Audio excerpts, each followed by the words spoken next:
Hello and welcome back to Walk the Cinema podcast. Today is part 3 of the Oscar highlights, so we're going to be talking about Don't Look Up. So Don't Look Up is a movie that I'm kind of excited to talk about and also kind of dreading. Okay. I This is something we kind of avoided when it came out. Yeah. Because it's really long and it doesn't really look interesting to me. I think that this was trying to do a lot. Right. And I just don't know about it. I know there was a lot of people that really enjoyed it. Right. For some reason. Yeah. And I don't know. I don't know what the general perception of it was, but for me, it wasn't it, you know? Right. It's just kind of all over the place. It is. With the people that say that good message, whatever, and then there's people that either disagree with the message or they don't like it, or people that are like, I agree, but this is bad. And I think that's kind of where I fit. Yeah, I agree. I think that it does kind of really point out how people react to stuff, even though it seems like right in your face. But in my opinion, it's not even really... I don't know. I guess it is trying to make it obvious. Like, this is trying to make it obvious that if climate change were as obvious as an asteroid hurtling towards Earth, you would also think would be crazy that people are ignoring it. Yeah, obviously. But like, I don't know. It doesn't necessarily hit, unlike the asteroid. Just because you agree with climate change doesn't mean you have to like this. I mean, Birdemic is a movie about climate change, and it's considered one of the worst movies of all time. So why can't this? Yeah. I don't think this is one of the worst movies of all time, don't get me wrong.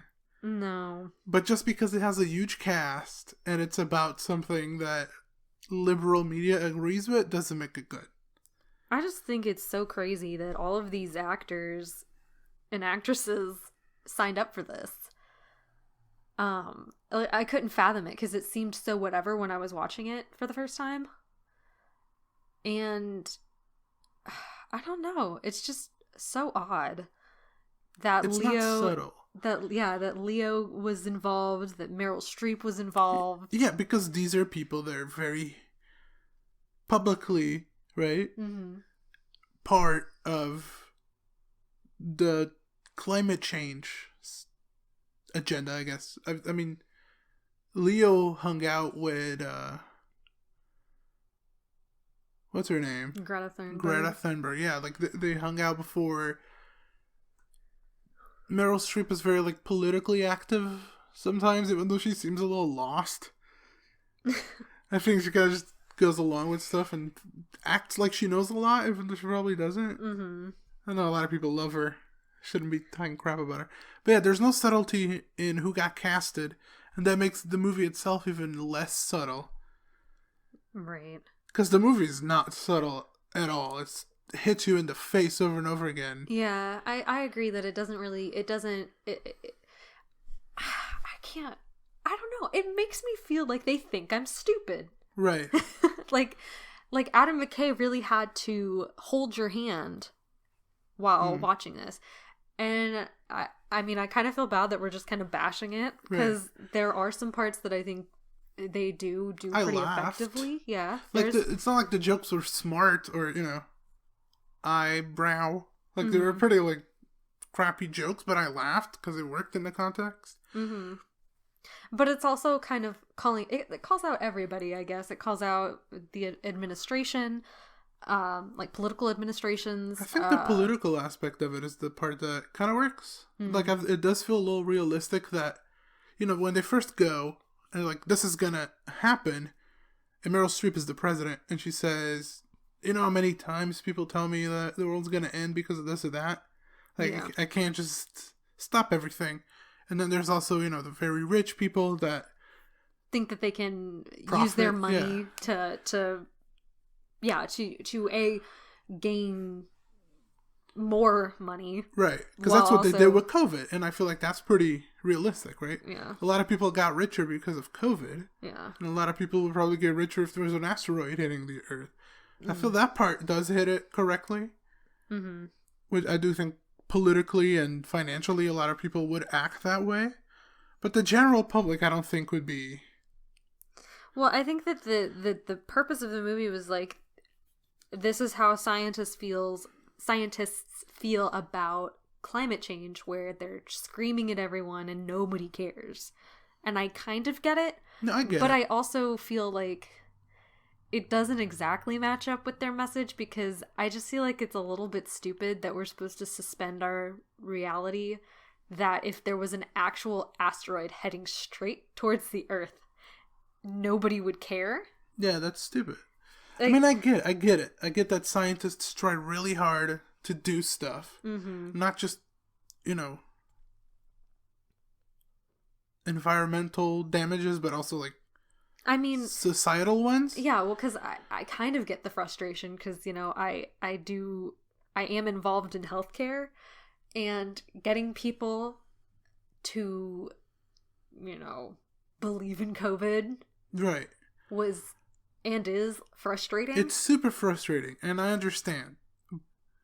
But even if I agree with the message, I agree with the intent, no matter what, the movie sucks. Because it's long, it's boring, it doesn't look good, it's not very funny, it's not very smart.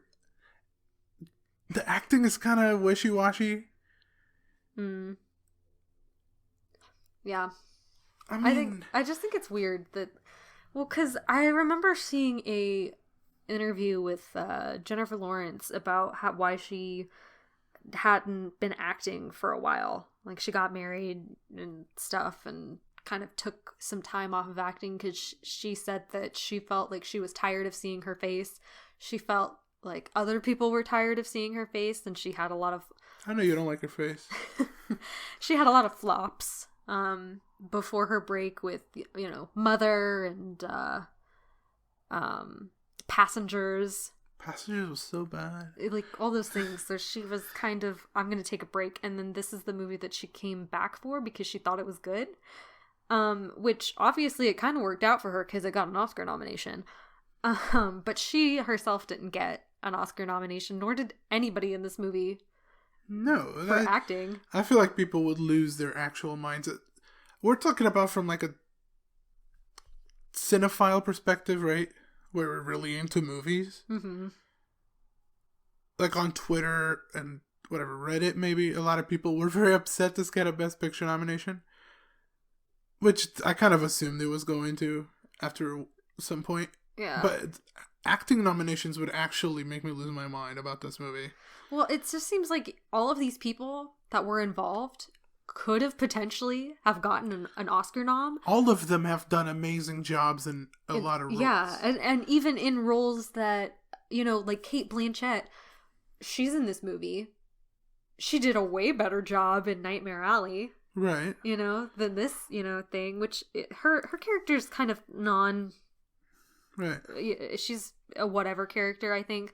Like, honestly, the whole kind of subplot of the of Leo, the astronomer, I forget his name. Yeah, this didn't need subplots. Yeah, it was, especially if the movie itself is trying to deliver a message, and that's the whole point. Why would you? Yeah, I didn't really understand why it deviated where he is cheating on his wife with the news anchor.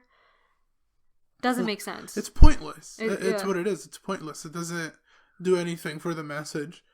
I will say the shining star in this, Jonah Hill.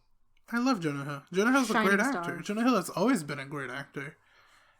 I think his character's really funny. Yeah, his character is pretty funny. It's the character that makes me laugh the most, but at points he also does pretty bad. I mean, yeah, and I think it is like a little stupid and a little bit too much on the nose and a little bit too much like this really happened, because I mean, it is kind of making fun of Trump hiring all of his kids to be in positions in the White House, which is ridiculous. Yeah. And it's it would nepotism. be ridiculous, like, it's... No matter who I support politically, I don't support nepotism. Yeah. And, I don't know. There's definitely some stuff that's kind of, yeah, that does happen. Yeah. I think it does successfully portray some things, which was surprising. Because, again, the cinephile community seems to be more leaning to hating this, but the general community loves it. I know a lot of people that love this, and they don't really understand subtleties, or it's not something they're concerned with while watching it. Yeah. It's a new Netflix movie. Yeah. That we can put on and laugh when there's a joke. I'd honestly say that a lot of movies that have been nominated are very accessible. Like, half of the movies are very accessible. I wouldn't say this is accessible. I'd say I don't think it's hard to understand. It's accessible in that sense, but it's so boring and long. Well, yeah. I was kind of reaching for my phone after a while, because it does kind of drag a little bit. Like, there's not a lot keeping it there. And I mean, a mass extinction type movie isn't new. Like, that isn't a new concept. No. Like, Deep Impact is one that came to my mind, where, again, that's a drama. Yeah, but it still has similar stuff. Like, you have these two scientists that discover that an asteroid is on its way towards Earth, and they get the government involved, and there's a mission that kind of tries to stop it from hitting the Earth, and that goes awry to some degree. But unlike Deep Impact, this one doesn't really have a happy ending. This has a lot of like post scenes too. Yeah, it's like, got two. I feel like they couldn't give up on ending this. The last, I can't remember. I think it's the mid-post scene that's kind of stupid. Because, Jonah Hill somehow survives. Right. And he still tries to use his... It's just like, can this character really be that stupid that they're going to they're going to pretend to post on social media saying they're the last person on Earth? Like, I don't know. And... Also, on Earth, by Earth you mean America, because this is basically everything from America's perspective. Yeah, and I was kind of like... That was another problem I had with it. It's very critiquing America, which... It's America-centric, because if this is happening, and America has these... Agendas, right? There's people that want to make money. There's people that want to fight against it because it's liberal agenda, whatever. There's definitely going to be some countries that are going to do something about it. Yeah. Because this is a world problem. It's not an American problem. Yeah. So there's definitely going to be, Russia, China. Someone's like, no, I want to survive. Yeah. The entirety of the European Union, something. Which they kind of say, oh yeah, these other people are also working on a rocket, but it failed. Yeah. But I mean, I just have a hard time believing that... Not many countries have nukes. And I mean, you see it even with climate change, right? There's other countries, America's not the best at it, right? Right.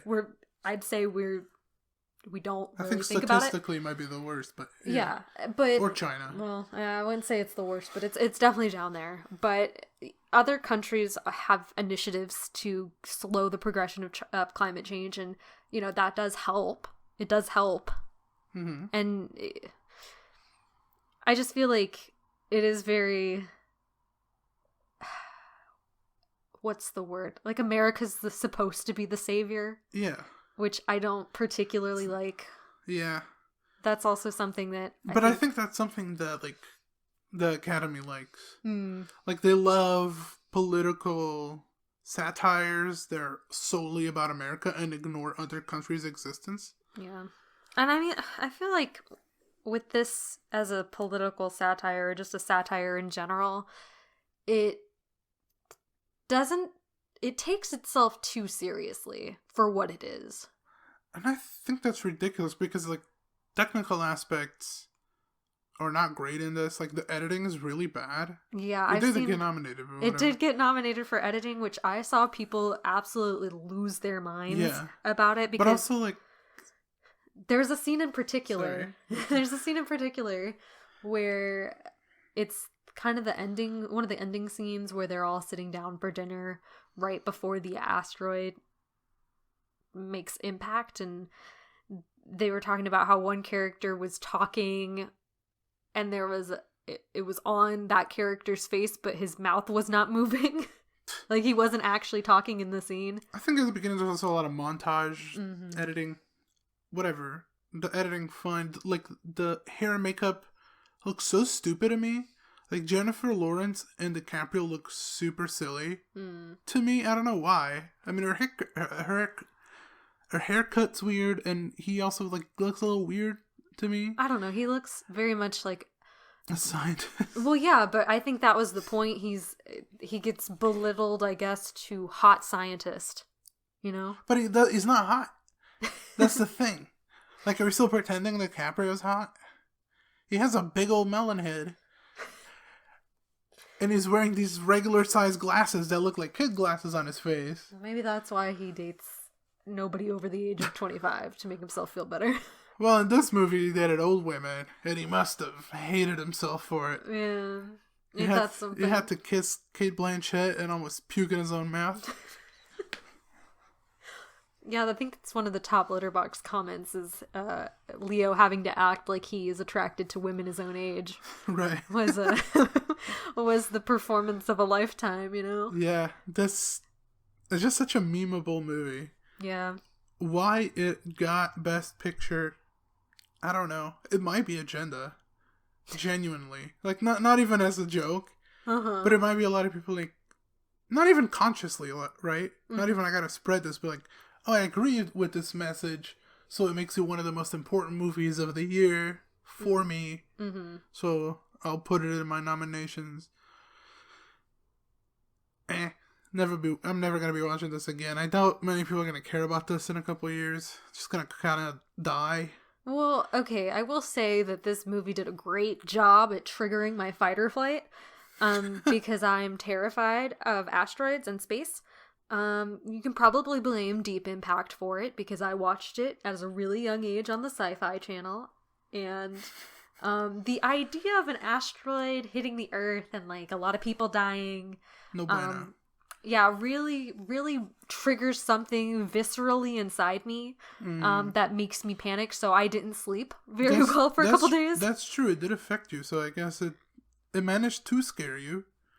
I don't know if it managed to scare you for the right reasons. No, it didn't. It didn't scare me for the potential doom of the universe or humanity, I guess. It was just like, there's a chance an asteroid could do this. Yeah. Could do this. Yeah. And I don't actually care about the environment anymore now, but I'm scared of an asteroid. Yeah, that's exactly what it is. It's like, I'm not scared of climate change, but asteroids? Yeah, those are scary. What are you going to do about that? Because I feel like climate change you can kind of control. You can do things. You as a person cannot do something. You can kind of do it, but you recycling your plastics ain't really going to help in the grand scheme of things. It's these big companies that need to be more regulated. Yeah. But, like, an asteroid is truly not something you can control. Well, but that's kind of, I guess what they're trying to get at too, that the big companies, like the rich people and the governmental people, they control what's going to happen, and the little people just watch and take sides. Yeah. Because they can't actually do anything themselves. So, I mean, it's not badly intentioned. No, I don't think it was badly intentioned. I just think it's hilarious that Adam McKay is now a Oscar-nominated director. Well, he's nominated for his production. Yeah, his production. And because this got 4 Oscars. Yeah. Best Picture. Best Editing, we talked about how bad I particularly think it is. Mm-hmm. Best Music, like original score. Mm-hmm. I mean, I guess that's the debatable one. That's like, I guess. I mean, it's fine. Yeah, I can't really argue with it. It wasn't... I mean, with everything else upsetting me, I wasn't focusing on being upset at the music. Right. And then, lastly, original screenplay, which... this was a bad screenplay. Well, my thing is, like, if we look at his track record, like, the movies that he has also written. Okay. It's Anchorman, Talladega Nights, the other guys. I'm not saying that you can't, you know, write good stuff based on that. And I it's hard. It's hard to explain this because I know he wrote. I'm pretty sure he wrote Vice too, which was Best pretty Picture. big. Yeah, Best Picture. And he did The Big Short, which was also, I actually like that one. I like The Big Short. Mm-hmm. And the editing in the beginning kind of had like, oh, is this gonna go the same way The Big Short is? But it didn't. No. It did it once or twice, but if you know, you know. But I mean, all of his other movies are not good. And this is just another one. It just feels like the well-meaning intentions and like the smart aspect of it seems a little lost when you kind of take into consideration who he is as a whole. I guess I don't know. And it's kind of impressive that he managed to rile up this cast because we didn't even mention Timothée Chalamet is in this. Yeah.